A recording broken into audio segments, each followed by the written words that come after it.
Selamat datang di dunia manajemen. Hari ini kita akan memulai perjalanan menarik ke dalam pengantar manajemen.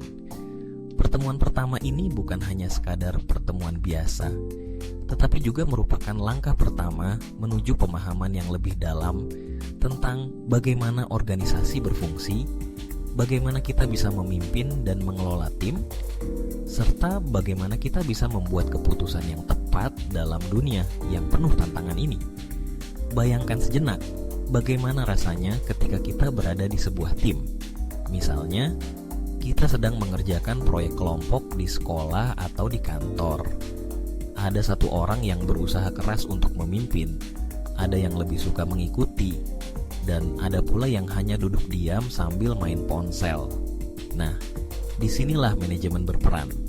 Manajemen bukan hanya tentang memberi perintah, tetapi lebih kepada bagaimana kita bisa mengarahkan, memotivasi, dan menginspirasi orang-orang di sekitar kita untuk mencapai tujuan bersama. Sekarang mari kita bahas beberapa konsep dasar dalam manajemen. Pertama, mari kita lihat definisi manajemen itu sendiri. Manajemen adalah proses merencanakan, mengorganisir, memimpin, dan mengendalikan sumber daya untuk mencapai tujuan tertentu. Mudah, bukan? Tetapi mari kita uraikan lebih dalam.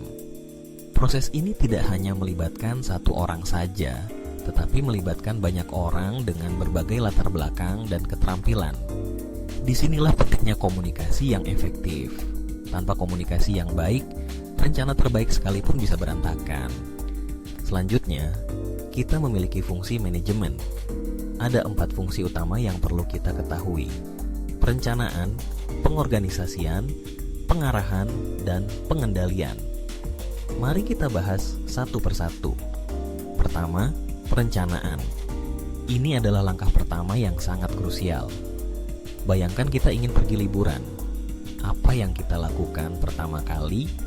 Tentu saja, kita merencanakan tujuan, anggaran, dan kegiatan apa saja yang ingin kita lakukan. Begitu juga dalam manajemen, perencanaan membantu kita menentukan arah dan langkah-langkah yang harus diambil untuk mencapai tujuan. Setelah perencanaan, kita masuk ke tahap pengorganisasian.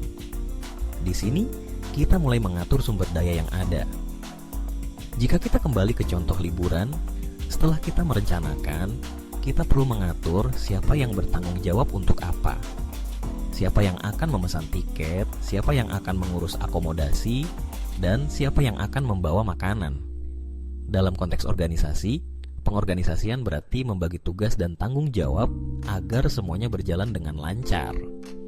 Kemudian, kita memiliki pengarahan. Ini adalah bagian di mana kita memimpin dan memotivasi tim kita. Kembali ke contoh liburan, kita perlu memastikan semua orang bersemangat dan tahu apa yang harus dilakukan.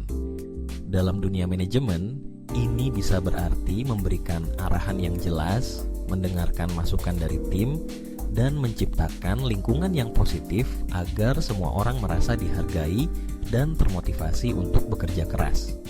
Terakhir, kita memiliki pengendalian. Setelah semua rencana dan tindakan dijalankan, kita perlu memantau dan mengevaluasi hasilnya. Apakah kita mencapai tujuan yang telah ditetapkan? Jika tidak, apa yang salah? Disinilah pentingnya umpan balik. Dalam manajemen, kita harus bisa menerima kritik dan belajar dari kesalahan untuk perbaikan di masa depan. Sekarang, mari kita bicara tentang pentingnya kepemimpinan dalam manajemen. Kepemimpinan bukan hanya tentang memberi perintah, tetapi juga tentang memberi inspirasi. Seorang pemimpin yang baik bisa menjadi teladan bagi timnya. Mereka tidak hanya tahu apa yang harus dilakukan, tetapi juga bisa membuat orang lain percaya bahwa mereka bisa mencapai tujuan tersebut. Ini adalah kualitas yang sangat penting dalam dunia manajemen. Tentu saja, kita juga tidak bisa mengabaikan pentingnya tim. Kita semua tahu bahwa di balik setiap kesuksesan, ada tim yang solid. Dalam manajemen, kita harus bisa membangun tim yang efektif dan saling mendukung. Ini berarti mengenali kelebihan dan kekurangan masing-masing anggota tim, serta menciptakan suasana kerja yang harmonis. Ketika tim merasa dihargai dan diakui, mereka akan lebih termotivasi untuk memberikan yang terbaik. Sekarang, mari kita lihat bagaimana teknologi mempengaruhi manajemen saat ini. Di era digital seperti sekarang, banyak alat dan aplikasi yang dapat membantu kita dalam proses manajemen. Misalnya, kita bisa menggunakan perangkat lunak untuk merencanakan proyek, mengatur jadwal, dan berkomunikasi dengan tim. Teknologi membuat semuanya lebih efisien, tetapi kita juga harus ingat bahwa teknologi tidak bisa menggantikan hubungan manusia yang kuat. Kita tetap perlu membangun koneksi dan komunikasi yang baik di antara anggota tim. Satu hal lagi yang tidak kalah penting adalah etika dalam manajemen. Dalam setiap keputusan yang kita buat, kita harus mempertimbangkan dampaknya terhadap orang lain. Etika bukan hanya tentang mengikuti aturan, tetapi juga tentang melakukan hal yang benar. Dalam dunia manajemen, kita harus bisa membuat keputusan yang adil dan transparan, serta memperlakukan semua orang dengan hormat. Jadi, apa yang bisa kita ambil dari pertemuan pertama ini? Manajemen adalah proses yang kompleks, tetapi sangat menarik.